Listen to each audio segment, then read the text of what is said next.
तो अपन ने last lecture में मैग्नेटिक फोर्स ऑन वायर सीखा था। तो ये वायर पे फोर्स क्या होता है, जिसको अपन ने ILB या IL क्रॉस B के फॉर्म में लिखा था, है ना।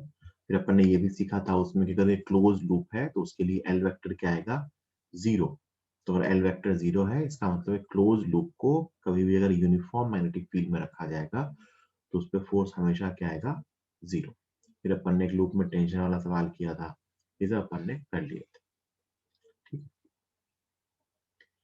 इसी तरह एक आध क्वेश्चन मैं और दे दे रहा हूँ, ऐसे ही वेक्टर फॉर्म में पता होना चाहिए कि मान लीजिए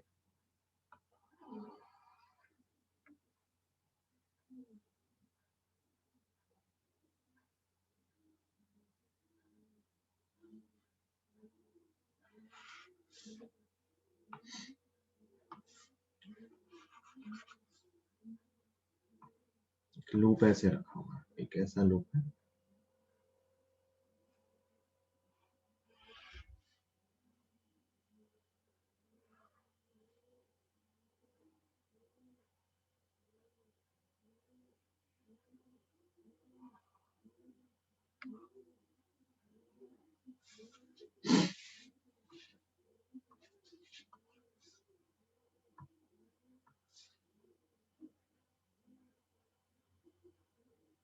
ऐसा है, ठीक है। और यहां से दिखा रखा है कि ये लेंथ जो है ये एक्स एक्सिस के अलॉन्ग है, ये लेंथ जो है ये वाई एक्सिस के अलॉन्ग है, और ये लेंथ जो है ये जेड एक्सिस के अलॉन्ग। करंट ऐसे जा रही है,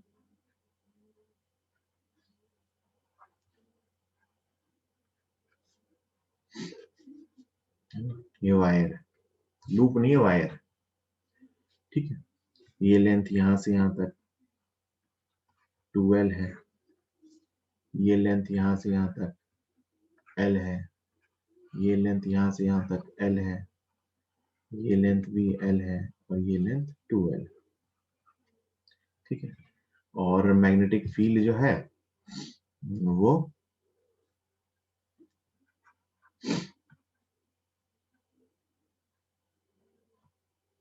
-B0 K कैप।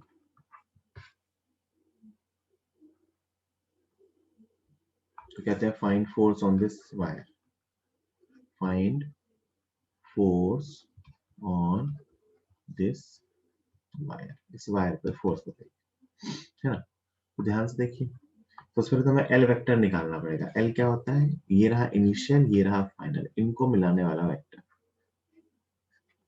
इसकी लेंथ तो एल ही आएगी बाय ज्योमेट्री, और इसकी डायरेक्शन प्लस के कैप में, डायरेक्शन कहाँ है इसकी, प्लस के कैप में। काम करते हैं, फील्ड की डायरेक्शन चेंज कर लेते हैं, नहीं फोर्स 0 आ जाएगा। B0 प्लस B0 जे कैप कर दो। तो ये डायरेक्शन कहाँ है एल वेक्टर की, प्लस के कैप में। तो इस डायग्राम से मैं एल वेक्टर लिखूं तो देखो इनिशियल से फाइनल को मिला तो जेड एक्सिस के लॉन्ग आ रहा है और बाहर की तरफ आ रहा है, तो प्लस एल के कैप, ये एल वेक्टर आ गया, ये बी वेक्टर है। फोर्स क्या होता है, आई एल क्रॉस बी, तो आई रह गया, एल कितना है, एल के कैप क्रॉस B0 जे कैप। तो ये आ गया ILB के क्रॉस जे। के क्रॉस जे क्या होता है, तो जे क्रॉस क्या होता है, आई, तो के क्रॉस जे क्या होगा, -I, मतलब फोर्स -I कैप में लगेगा और वैल्यू होगी ILB0। आप देख भी सकते हो, करंट इस तरफ है, फील्ड ऊपर है, करंट बाहर की तरफ, फील्ड ऊपर, तो फोर्स कहाँ आएगा, लेफ्ट में। तो ILB0 -I कैप मतलब लेफ्ट में। तो अगर कभी ऐसा वायर या wire system XYZ coordinate system में भी ड्रॉ किया हो तो भी कोई दिक्कत नहीं है, हम यहाँ से भी फोर्स बता सकते हैं। ठीक, जल्दी से नोट कीजिए। ठीक, ये हो गया अपना, इसी का पार्ट है, मतलब वो मैग्नेटिक फोर्स ऑन वायर का भी।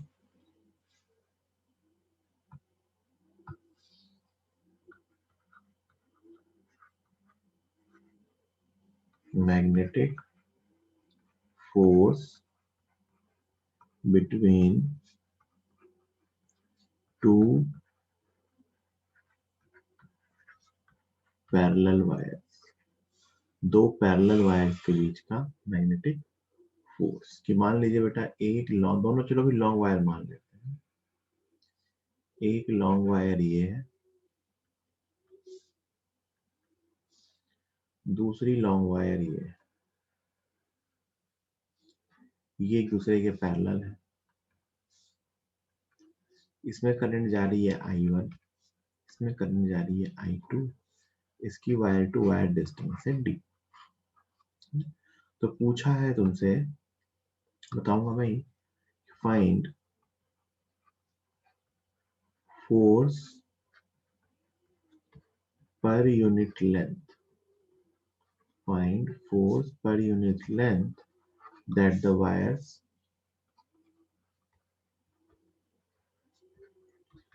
will exert on each other, will exert on each other. Find force per unit length that the wires will exert on each other.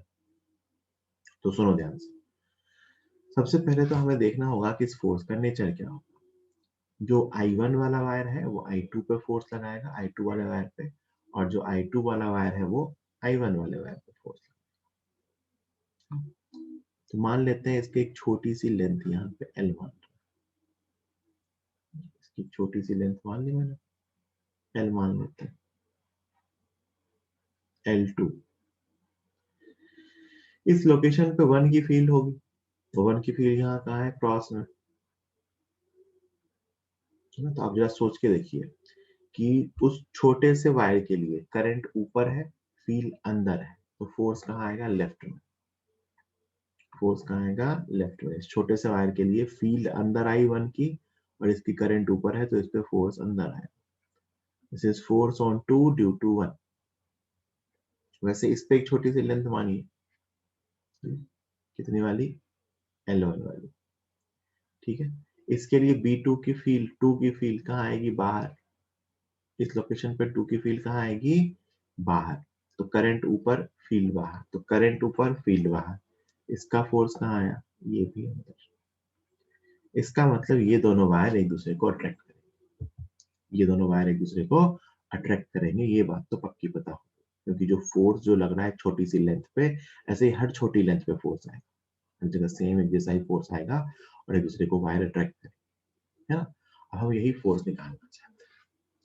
तो मान लो मैं F21 कैलकुलेट करूं, तो F21 क्या होगा, I2 L2 B1, 2 की लेंथ, 2 की करंट, 1 की field, I2 L2 B1, D distance पे 1 की फील्ड क्या होगी, mu naught I1 upon 2 pi D. ठीक, तो अगर मैं F21 पर यूनिट लेंथ निकालूं तो क्या आएगा, mu naught I1 I2 upon 2 pi D. वैसे ही आप F12 निकालो, I1 L1 B2, so it is I1 L1 B2 is mu naught I2 upon 2 pi D। Same आ गया ये, F21 upon L, F12 upon L1 is equal to mu naught I1 I2 upon 2 pi D। This is force per unit length between two wires। Total force नहीं बता सकते कि wires long wires हैं, अभी अपन ने कैसे वायर्स लिए हैं, लॉन्ग वायर्स। तो लेकिन अपने को ये पता चल गया कि दो अगर लॉन्ग वायर है तो वो एक दूसरे की पर यूनिट लेंथ पे जो फोर्स लगाएंगे, कितना लगाएंगे, mu naught I1 I2, mu naught I1 I2 upon 2 pi D. ये किस चीज का रिलेशन है, फोर्स पर यूनिट लेंथ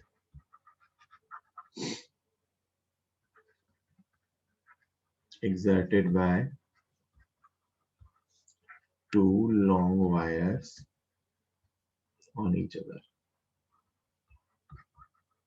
दो लॉन्ग वायर एक दूसरे पे जो फोर्स पर यूनिट लेंथ लगाएंगे, ये उसकी वैल्यू है, mu naught I1 I2 upon 2 pi D.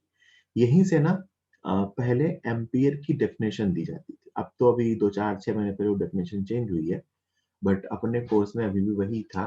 But वो बोर्ड एग्जाम वगैरह में पूछते थे, अभी एग्जाम में तो ऐसा नहीं पूछते हैं, बट फिर भी वो पहले की डेफिनेशन यहीं से आती थी, definition of ampere, definition of 1 ampere current,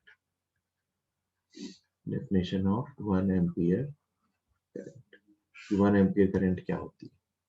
तो आप सोचिए, अगर मैं इसमें I1 I2 को 1 एम्पियर रख दूं और D को भी रख दूं 1 मीटर, तो फोर्स कितना आएगा, mu not upon 2 pi. Mu naught upon 4 पाई की वैल्यू क्या होती है, 10 रेज़ टू पावर -7। तो म्यू नॉट अपॉन 2 पाई की वैल्यू क्या होगी, 2 इंटू 10 रेज़ टू पावर -7। अगर मैं रखूं कि I1 I2 एक एक एम्पियर है और डिस्टेंस 1 मीटर है, तो इन वायर्स का जो फोर्स पर यूनिट लेंथ आएगा, दिस इज फोर्स पर यूनिट लेंथ, फोर्स पर यूनिट लेंथ आएगा, वो आएगा mu not upon 2 pi, which is 2 into mu naught upon 4 पाई। 4 पाई की वैल्यू होती है 10 रेज़ टू पावर -7। तो यहाँ से आएगा ये, इसको ऐसे डिफाइन किया करते थे, if two long wires, long parallel wires, if two long parallel wires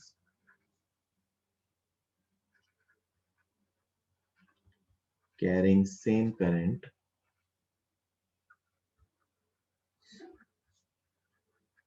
and kept at a separation of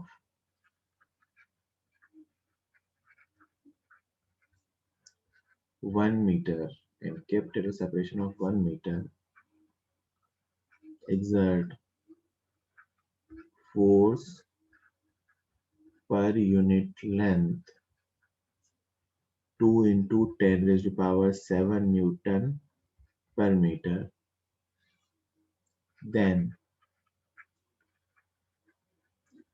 current in the wires, is said to be 1 ampere।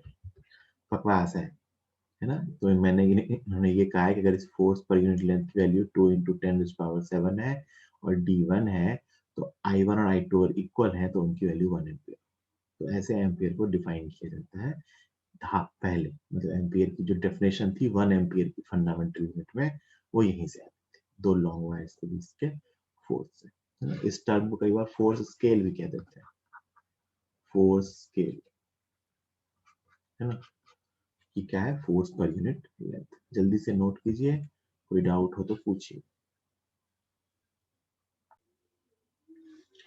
ठीक है। अच्छा, काम की बात क्या है ना, कि ये रिलेशन तब भी सही है जब एक वायर इनफाइनाइटली लॉन्ग हो और दूसरा वायर फाइनाइट लेंथ का। मतलब अगर एक वायर लॉन्ग वायर, ये लॉन्ग वायर, और दूसरा वायर ऐसा फाइनाइट लेंथ का, तब भी ये रिलेशन आएगा।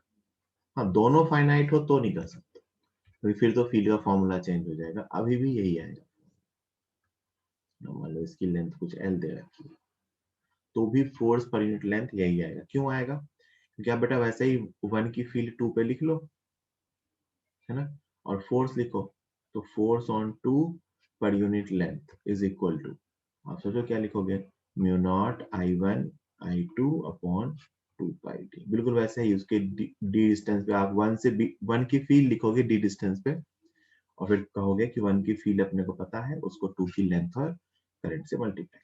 तो अगर एक वायर फाइनाइट हो तो भी सही। हाँ, दोनों फाइनाइट हो जाएंगे ना, तो अपन फोर्स को, फील्ड को ही mu not I upon 2 pi D नहीं लिख पाएंगे, बट अगर एक भी फाइनाइट हो और एक इनफाइनाइट हो तो ये लिख सकते हैं। तो अगर एक भी इनफाइनाइटली लॉन्ग वायर है तो भी रिलेशन लिखा जा सकता है ना, इस चीज का ध्यान रखें, ठीक। चलिए, एक चीज हमने और देखी कि अगर दोनों वायर में करंट पैरेलल थी तो ये फोर्स अट्रैक्टिव था, और अगर दोनों वायर्स में करंट एंटी पैरेलल होगी तो ये फोर्स रिपल्सिव होगा। हमारे पास दो वायर है, इसमें पैरेलल करंट्स हैं, और हमारे पास दो वायर्स हैं जिसमें एंटी पैरेलल करंट। तो पैरेलल करंट वाले वायर एक दूसरे को अट्रैक्ट करते हैं। न्यूटन थर्ड लॉ से ये फोर्स इक्वल अपोजिट तो होंगे। यहाँ पे ये वायर्स एक दूसरे को रिपेल करेंगे। तो कहते हैं कि पैरेलल करंट होती है अगर पैरेलल करंट कैरिंग वायर्स में तो अट्रैक्शन होता है। एंटी पैरेलल करंट्स में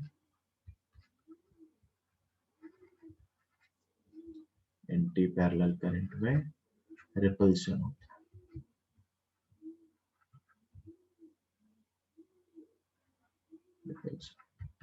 पैरेलल करंट में अट्रैक्शन होता है और एंटी पैरेलल करंट में रिपल्शन होता है। ठीक है, ये चीज भी ध्यान रखनी होती है, कई बार काम आती है। कहाँ अट्रैक्शन होगा, कहाँ रिपल्शन होगा। तो पैरेलल करंट है तो उनमें अट्रैक्शन होगा, एंटी पैरेलल करंट है तो उनमें रिपल्शन होगा। ठीक है, ध्यान रखना करंट कैरिंग वायर में। लाइक पैरेलल करंट को कई बार लाइक करंट भी लिख देते हैं। Like current attract each other, unlike current repel each other. Like मतलब पैरेलल। जल्दी नोट कीजिए, 30 सेकेंड है।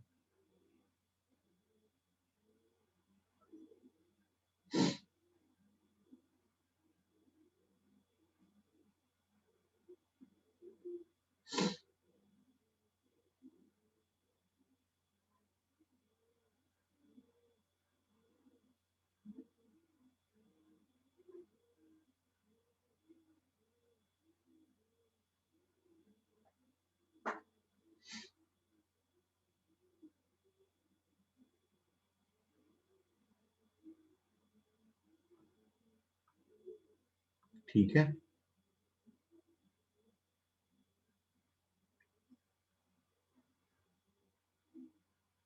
चलिए आगे चलते हैं। तो हमने क्या सीख लिया, अगर वायर्स में करंट पैरेलल है तो दूसरे को अट्रैक्ट करेंगी, एंटी पैरेलल है तो रिपेल करेगी। तो मैं अगर आपसे पूछूं कि मान लो 3 लॉन्ग वायर्स हैं,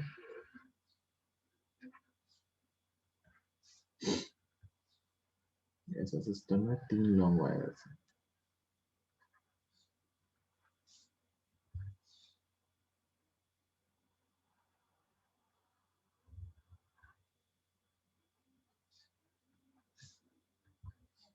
इनके बीच के डिस्टेंस है d, इनके बीच की डिस्टेंस भी है d। इसको नाम दे रहा हूँ 1, इसको नाम दे रहा हूँ 2, इसको नाम दे रहा हूँ 3।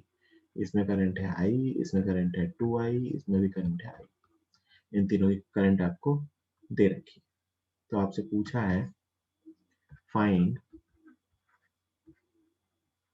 Force on length L of wire 2। Find force on length L of wire 2। और आपका जो आंसर होगा वो कुछ mu not I upon pi के साथ जो कोफिशिएंट लिखा होगा, mu not I upon pi के साथ जो कोफिशिएंट लिखा होगा वो देना है ना। Find force on length L of wire 2। Wire 2 के L लेंथ पे अपने को फोर्स बताना है। एक मिनट, आई स्क्वायर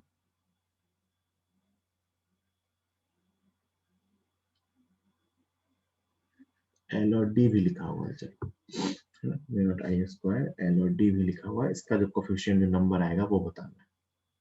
और साथ साथ ना आपको डायरेक्शन भी बतानी है कि लेफ्ट की तरफ होगा या राइट की तरफ। वायर 2 की पर यूनिट लेंथ पे फोर्स क्या होगा मैंने लिख दिया है। अगर I not square mu not I square L upon pi D का कोफिशिएंट लिखना है और ये भी बताना है कि लेफ्ट या राइट, मतलब आंसर में एक तो एक नंबर और लेफ्ट या राइट लिखना। जल्दी लिखिए चैट बॉक्स में।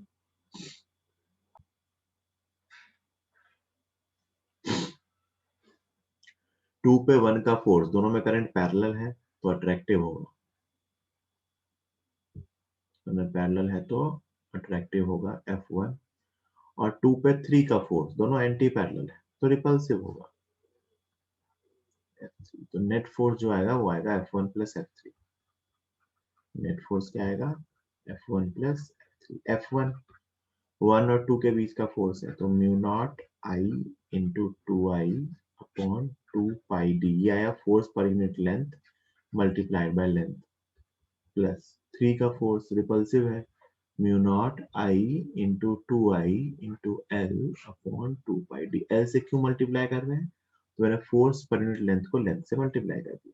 अब देखो हर जगह से 2 2 कैंसिल हो रहा है, और ये और बच रहा है 2 mu not I square L upon पाई, और नेट फोर्स इधर है लेफ्ट की तरफ, तो आंसर है 2 mu not I square L pi D, और लेफ्ट की दोनों के फोर्सेस का वेक्टर सम कर लेंगे, दोनों का फोर्स निकाल के उनको ऐड कर देंगे, तो यही नेट फोर्स आएगा।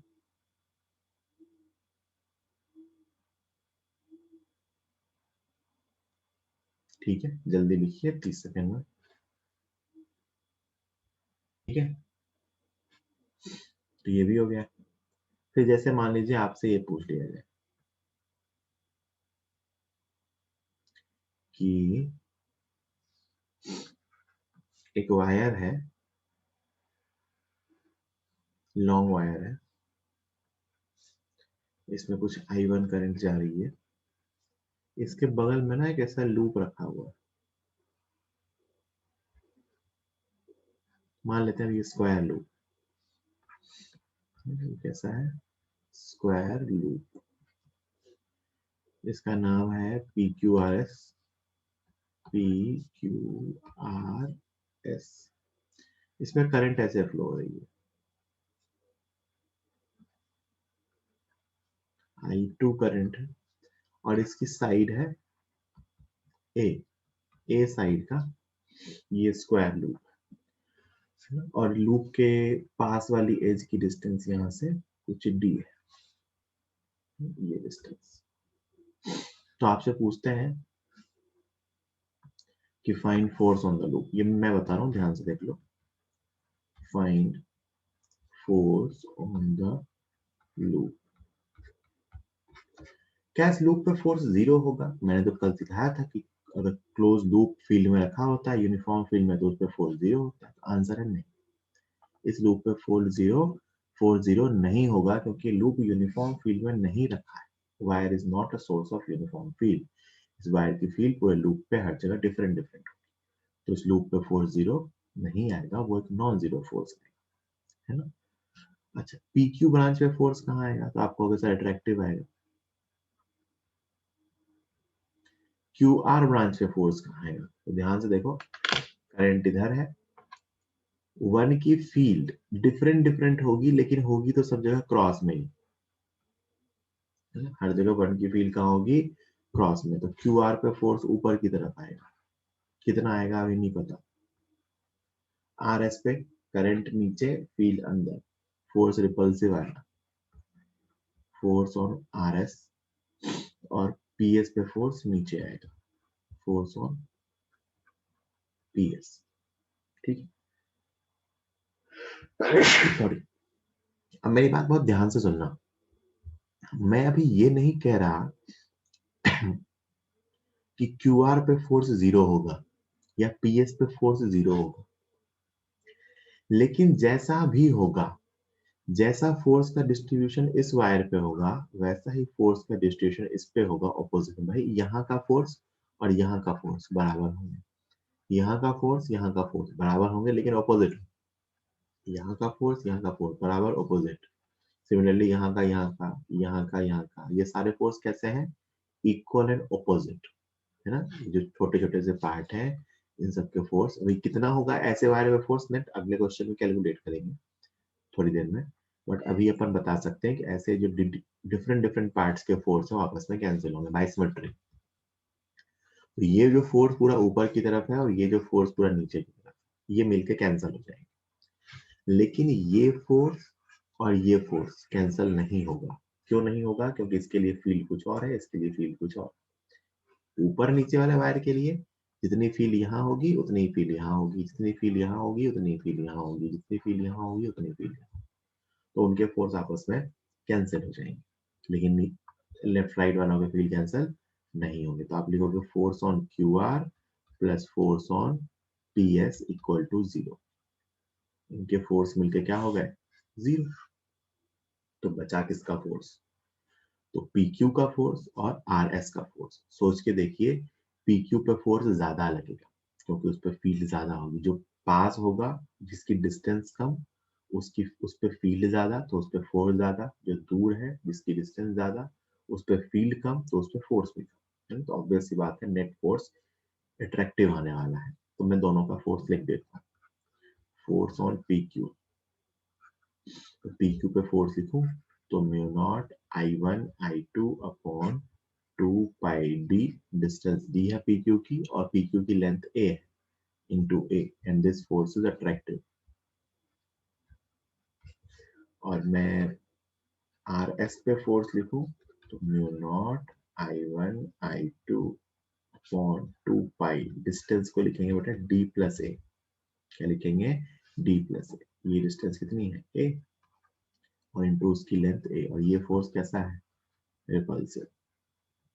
और आपको वैल्यू से भी दिख रहा होगा कि नेट अट्रैक्टिव फोर्स ज्यादा है, नेट अट्रैक्टिव फोर्स ज्यादा है। तो नेट फोर्स कितना आएगा, mu not I one I two A upon 2 pi, common ले लिया,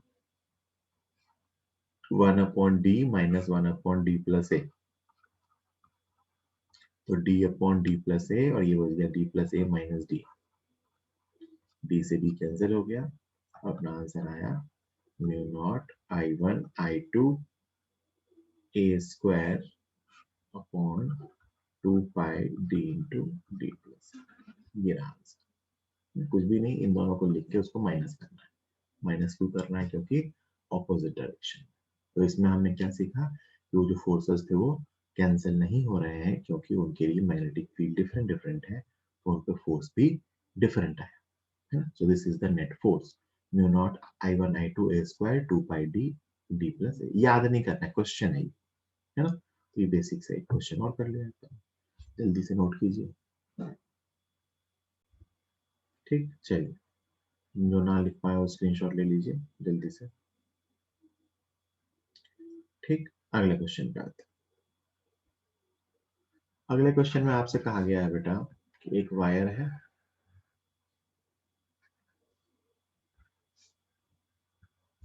और उसके पास एक दूसरा वायर ऐसा है।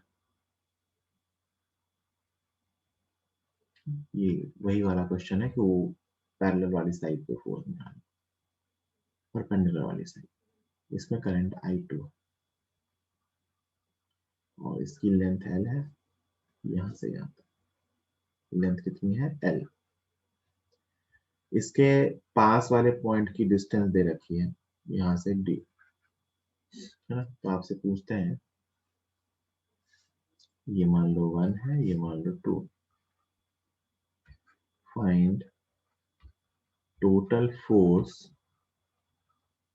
On wire 2 due to wire 1। Wire 2 के कारण वायर 1 पे, सॉरी वायर 1 के कारण वायर 2 पे कितना फोर्स आएगा। तो देखते हैं यहाँ पे प्रॉब्लम क्या है कि वायर 2 जो है उसकी हर लेंथ पे फील्ड डिफरेंट डिफरेंट है। भाई यहाँ पे फील्ड कुछ और है, यहाँ फील्ड कुछ और है, यहाँ फील्ड कुछ और है, यहाँ फील्ड कुछ और। तो अपन सीधा आई एल क्रॉस बी नहीं लिख सकते क्योंकि वो आई एल क्रॉस बी तभी लिखते थे जब बी यूनिफॉर्म होता था। ये वायर अभी नॉन यूनिफॉर्म फील्ड में रखा हुआ है, इसके लिए हर जगह फील्ड की वैल्यू डिफरेंट डिफरेंट है। तो इस क्वेश्चन को कैसे सॉल्व करेंगे, इंटीग्रेशन से।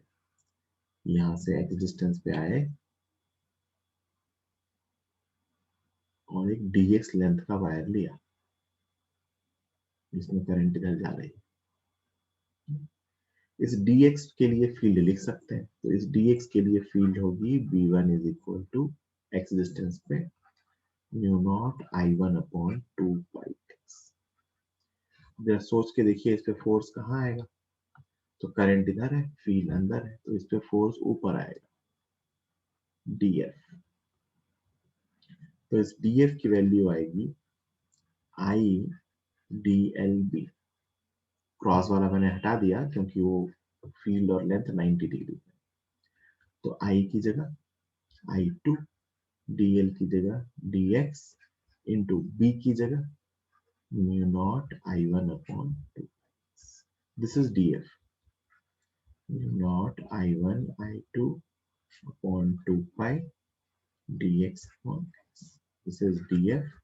नेट फोर्स निकालना है तो इसको इंटीग्रेट करेंगे. mu naught I1 I2 upon 2 pi dx upon x.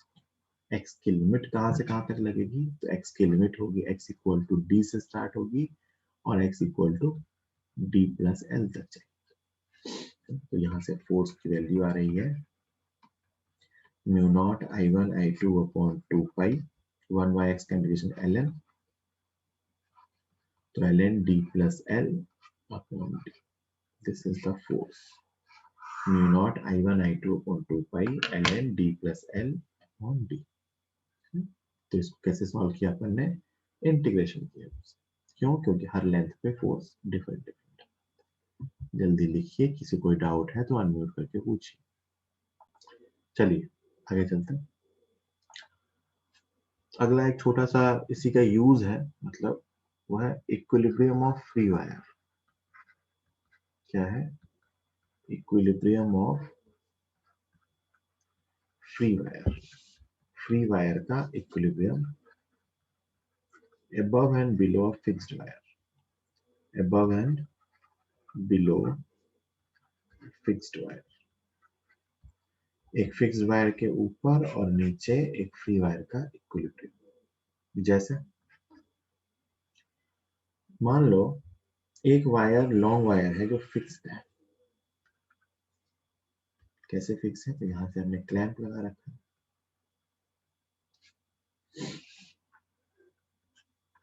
ये ऐसे फिक्स जमीन पे हॉरिजॉन्टल है ना, हॉरिजॉन्टल. और इसके ऊपर एक दूसरा वायर है, ये फ्री वायर है ना. मान लो मैंने क्या रखा है कि इसमें जो करंट है वो इधर की तरफ है I1. तो सबसे पहले बेटा अगर मैं ऊपर वाले को इक्विलिब्रियम में रखना चाहता हूँ फ्री वायर को, तो उसमें करंट किधर होनी चाहिए? तो ध्यान से सुनिए, इस पे तो इसका mg आएगा नीचे, उस पे उसका mg आएगा नीचे, जो उसे नीचे लेके आएगा. तो अगर मैं चाहता हूं कि वो बैलेंस्ड रहे, तो उसके बैलेंस्ड रहने के लिए उस पर मैग्नेटिक फील्ड का फोर्स ऊपर होना चाहिए. कहाँ होना चाहिए? ऊपर. mg नीचे, तो mg को बैलेंस करने के लिए मैग्नेटिक फील्ड का फोर्स ऊपर. इसका मतलब इन दोनों वायर्स के बीच का फोर्स बाय नेचर रिपल्सिव होगा, तो करंट इस तरफ आनी चाहिए. तो this is free wire above the fixed wire.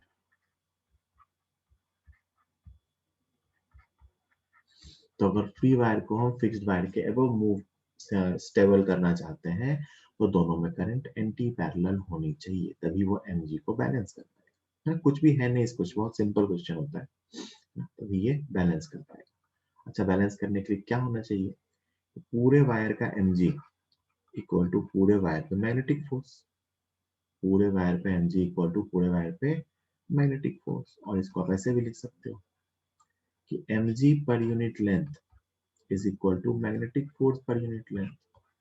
पर यूनिट लेंथ फोर्स पे mg और पर यूनिट लेंथ फोर्स पे मैग्नेटिक फोर्स इक्वल होंगे. और पर यूनिट लेंथ फोर्स पे mg कितना होता है? m by l, lambda मास पर unit length, lambda into g.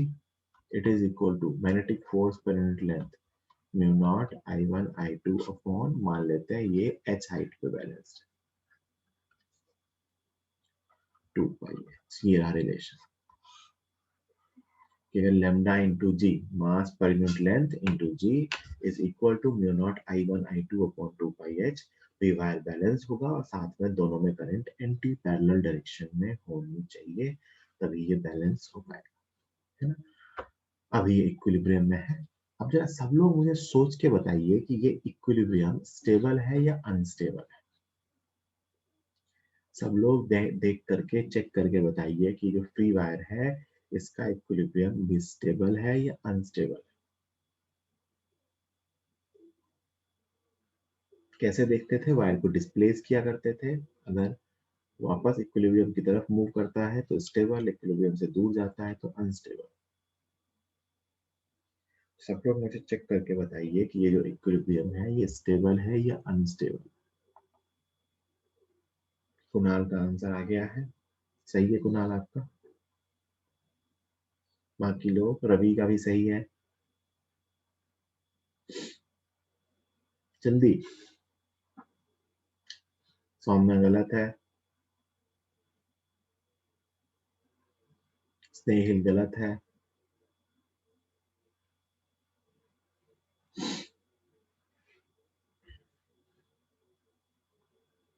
ध्यान से देखो कितना सिंपल है देखना। भाई मैं इसको कहीं भी मूव कराऊं mg तो चेंज होगा नहीं ना, mg तो इतना ही रहेगा। मान लो बेटा मैं इस वायर को नीचे लेके आया, नीचे, तो mg कांस्टेंट और मैग्नेटिक फोर्स बढ़ जाएगा क्योंकि डिस्टेंस कम हो गई, इक्विलिब्रियम डिस्टेंस से डिस्टेंस कम हो गई तो मैग्नेटिक फोर्स बढ़ गया, mg सेम है, इसको ऊपर धक्का दे देगा। मान लो मैं इसे ऊपर लेके गया तो mg सेम है, मैग्नेटिक फोर्स कम हो गया तो नीचे आ जाएगा। तो कैसा इक्विलिब्रियम है? Stable equilibrium. कैसा है? Stable equilibrium. So this equilibrium is stable, stable equilibrium. आप वैसे समझदार हो चुके हो, एसएचएम वगैरह भी सीख चुके हो, तो आप खुद से प्रूव कर लेना कि for small horizontal displacement, for small horizontal displacement, it will perform SHM. Sorry, small vertical displacement. For small vertical displacement, it will perform SHM. और उसका टाइम पीरियड आएगा बेटा 2 pi under root h by g। कितना आएगा? 2 pi under root h by g, जहाँ h वो height है जिसपे ये बैलेंस्ड है। This is the time period of the x displace करके नेट रीस्टोरिंग फोर्स निकाल के कर सकते हैं। पहले में दूसरा केस निकाल, दूसरा case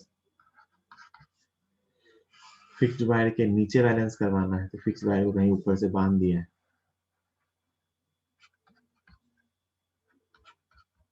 this is fixed wire,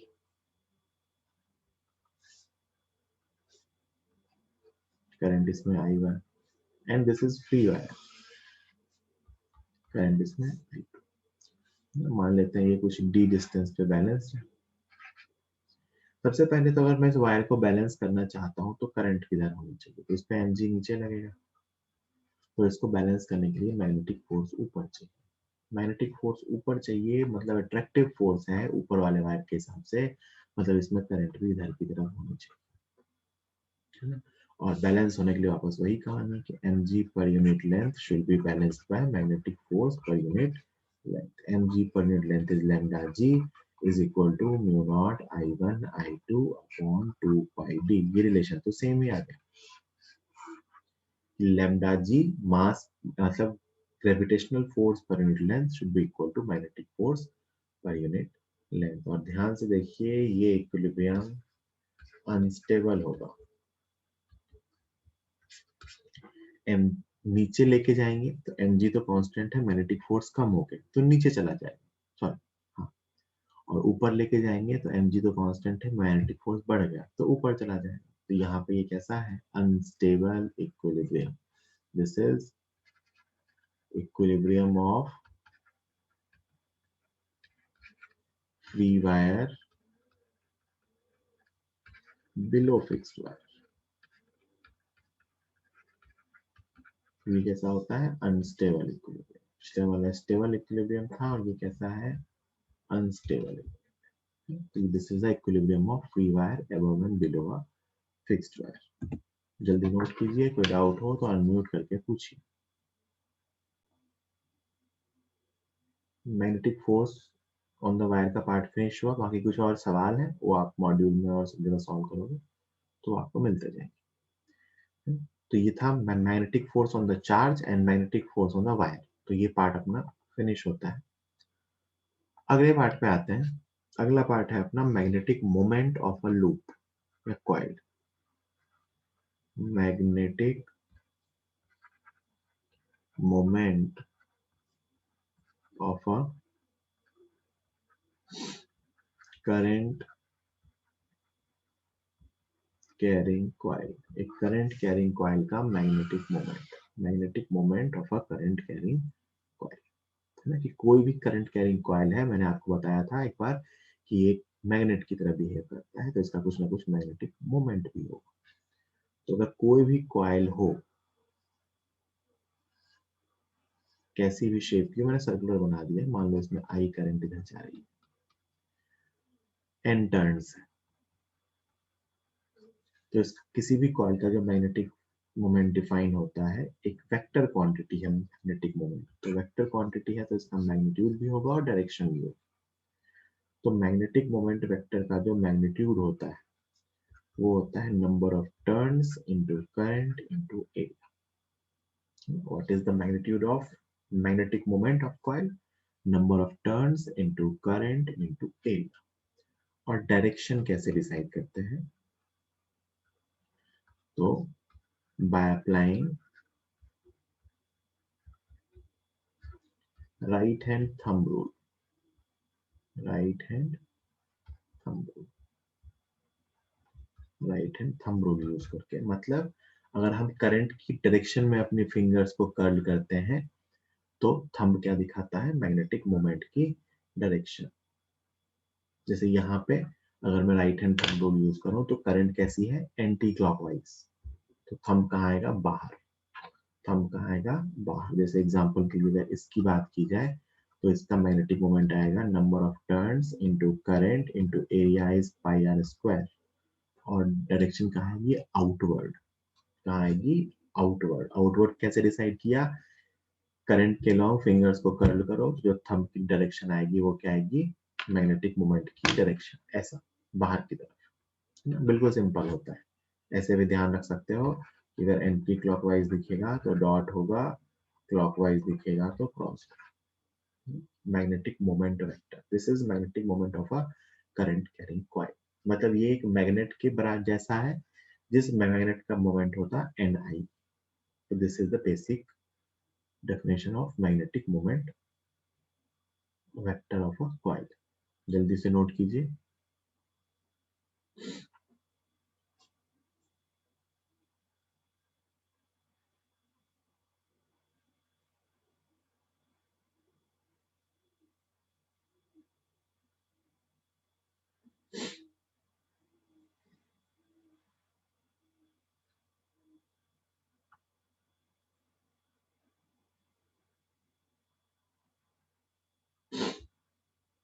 जल्दी से नोट कीजिए।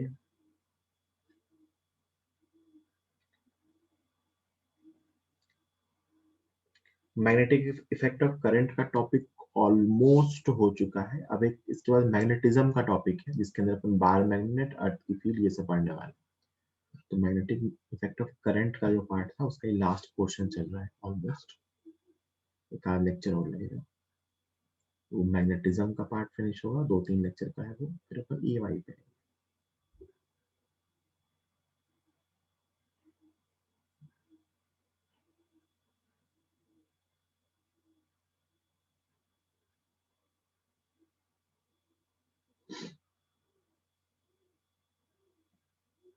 ठीक है, चलिए। तो अगली स्लाइड पे 1-2 क्वेश्चन कर लेते हैं इसके मैग्नेटिक मोमेंट के, आपको ही दे देते हैं, आप ही बताना। देखो, जैसे एक सिंपल सा क्वेश्चन मैं आपको दे रहा हूँ कि from a wire of length L, from wire of length L, we make a coil of N turns. From a wire of length L, we make a coil of N turns. Find, we make a circular coil, obviously. We make a circular coil of N turns. Find magnetic moment of this coil. Find magnetic moment of this coil. Answer लिखने की जरूरत नहीं है, solve करके अपने पास रखिए, मैं 1 minute के बाद आंसर बताऊंगा। आंसर चैट बॉक्स में लिखने की जरूरत नहीं, मैं बताता हूँ। सबसे पहले तो रेडियस निकालनी पड़ेगी, तो क्या लिखेंगे, L इज इक्वल टू जो लेंथ थी 2 पाई r इंटू एन। आधे लोगों ने तो यही n की मिस्टेक की होगी, यहां से r की वैल्यू क्या आएगी, L upon 2 pi, this is radius, this is radius. और फिर आता है मैग्नेटिक मोमेंट में, this is number of turns into current into area, तो number of turns into current, current तो आई है, एरिया पाई r स्क्वायर, तो pi L square upon 4 pi square n square. तो यहाँ ऊपर नीचे पाई भी कैंसिल हुआ और n भी कैंसिल हुआ, तो m का आंसर आ रहा है I L square upon 4 pi n, this is the answer, I L square upon 4 pi n। सच सच बताना कितने लोगों का यही आंसर आया था।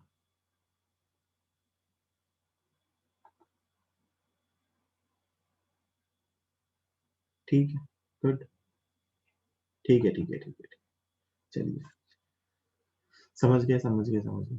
इसका मतलब अगर मैं सेम लेंथ की वायर से डिफरेंट डिफरेंट कॉइल्स बनाऊं, तो एक चीज यहां से जो साफ साफ दिख रही है कि magnetic moment is maximum when n is minimum, जब नंबर ऑफ टर्न्स क्या हो, मिनिमम। और n की मिनिमम वैल्यू क्या हो सकती है, 1, क्या हो सकती है, 1, दैट इज 1। इसका मतलब अगर मैं एक लूप बनाऊं, वी मेक अ लूप, है ना,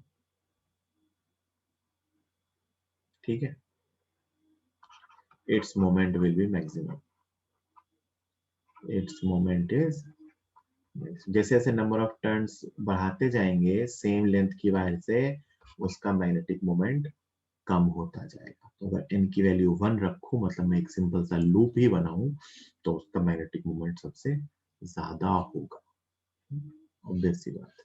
ठीक है, जल्दी लिखिए, जिनको लिखना है 30 सेकंड दे रहा हूँ, फिर आगे चलिए, एक क्वेश्चन और करेंगे और बस। वैसे टाइम हो गया, लिख लो, आज की क्लास यहीं फिनिश करते हैं, नेक्स्ट टाइम